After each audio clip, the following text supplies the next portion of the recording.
everybody, Beth Helvey, Michael Saunders and Company. I hope you're doing well today. I am because I'm sitting in a car waiting for a client to show up and it looks like my connection might be spotty. I may have to do this over again. So I hope everybody's doing great today. It is Thursday, May 21st. Can you believe it's already almost Memorial Day? I don't know how it got here. It's like having a baby. The days are long, but they go by quickly. We're going to talk about pre-inspections. Now, pre-inspection is when you have the same inspection typically that you have when you buy a house. And this is what sellers will do. What they'll do is they'll have an inspector come to their house and do the full inspection that one normally does when you buy a house. And there's a lot of good reasons to do this, and there's some reasons to not do it. Okay. Some good reasons to do it if you're a seller is that if you want to make sure there's no surprises at the inspection, you can do this. And I've actually had more success with sellers that do this than I've not had success with it, if that makes sense. Basically what they'll do is they'll take the report that the inspector gives them, and oftentimes for these particular sellers, it's a list of small handyman things. And oftentimes it's stuff that they didn't even know about, like maybe the wires to the fan aren't capped off properly in the attic space. Maybe they've got something that's a little loose. Hi, Karen. Maybe they have a drippy faucet in a bathroom that's not being used, something like that. Hi, Daryl. And then this lets them tighten up all that stuff prior to going live on the market. And oftentimes what they'll do then is, as part of the informational package that they give to their buyers, they will offer them this inspection and then the invoices. And then they'll go, this is what was wrong with the house. Notice it was a fairly small list. Here's what we've done. Or we did a pre-inspection and we discovered something big that we didn't know about. We fixed it. Here's the invoice. And for a lot of buyers, that makes them really, really comfortable. Now, let's switch it over.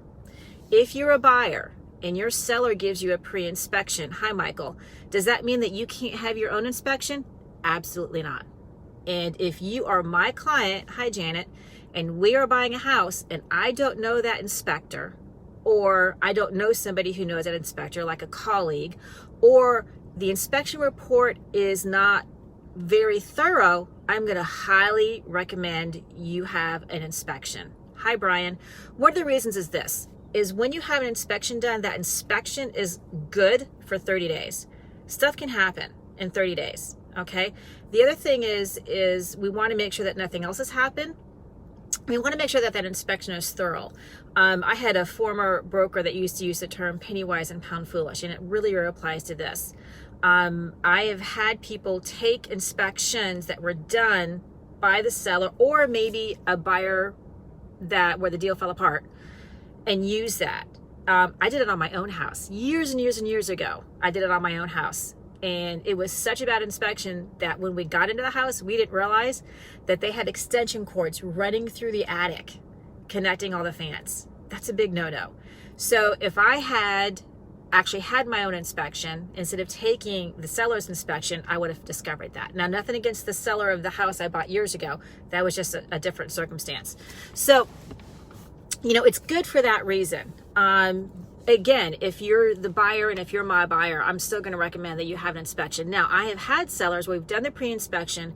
We've done a really good pre-inspection. We've handed over the inspection report, and then we handed over the invoices, and the buyers have walked in the door and said, oh my God, this is one of the best inspection reports I've ever seen. Hi, Michael. And shout out here to Jim Van Stutch at Home Inspections Plus, because that's who I typically use.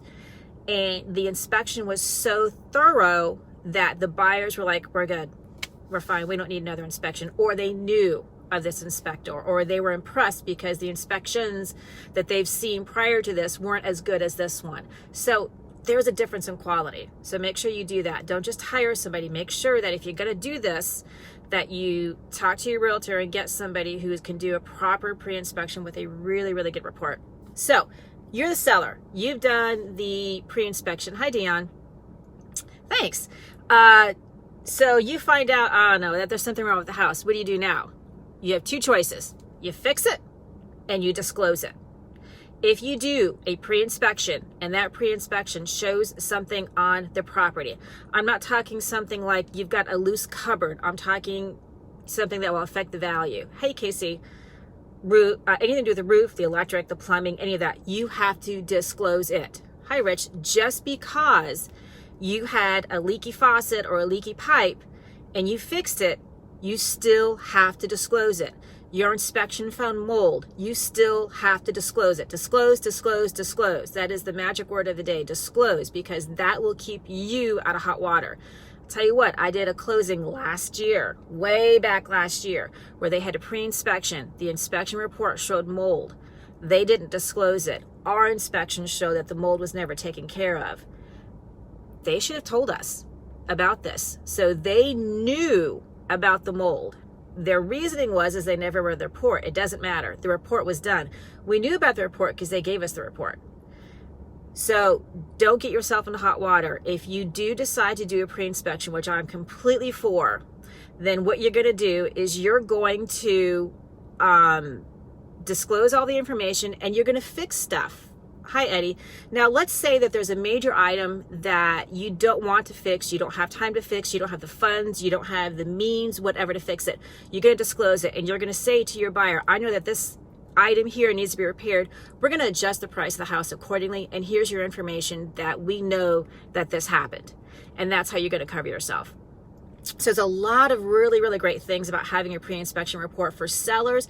It eliminates a lot of the uncertainty of their buyer coming in with an inspection because they know that they've already taken care of the majority of things. Now, don't forget, by the time you have a buyer come in with their own inspector, they're going to find different things, especially if enough time has passed between when you did your pre-inspection and they do theirs. You may have something else that pops up, okay? And every inspector is a little different. So keep that in mind. So don't be surprised if the inspection report you get from your buyer shows something. Okay, don't be surprised. That's kind of how things work. But it eliminates a lot of the angst and the anxiety and everything like that from your buyer when they submit their inspection report. And it also makes the buyer feel better. I mean, because the whole point is to make a smooth transaction. And if your buyer knows that you are a considerate seller who has who loves their house and wants to transfer a well-maintained house to the buyer, hi Carl, then that's what you're going to do. And it's just a great thing. I'm not saying everybody has to do it. It's not the best idea for everybody. If you're selling a house that you know needs a ton of work, we're just going to price accordingly. Okay. If you're selling a house that had what we refer to in the business as deferred maintenance, which basically means you haven't kept up, and it happens for a lot of reasons, then that may not be something you want to do. But for people who want to do it, it's a great way to make your buyers feel better. It's a great marketing tool. And it oftentimes will help you sell your house faster than if you didn't do this and take care of all this stuff ahead of time. So just remember, if you do it, get things fixed and disclose. If you don't get things fixed, disclose. Disclose, disclose, disclose. Always be upfront. So if you have any questions on pre-inspections, let me know. I'd be happy to answer any questions you have. Hey, Stephanie, if you have any questions about how this works for you as a seller or as a buyer reviewing one, let me know. Again, if you're a buyer, that doesn't mean you can't have your own inspection. Okay, and oftentimes I recommend that you do it anyways.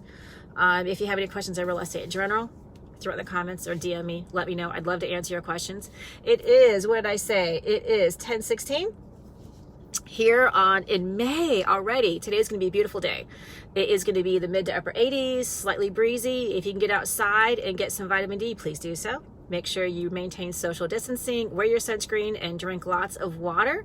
And I will talk to you later. Bye, everybody. Hey, Jules. Bye, everybody.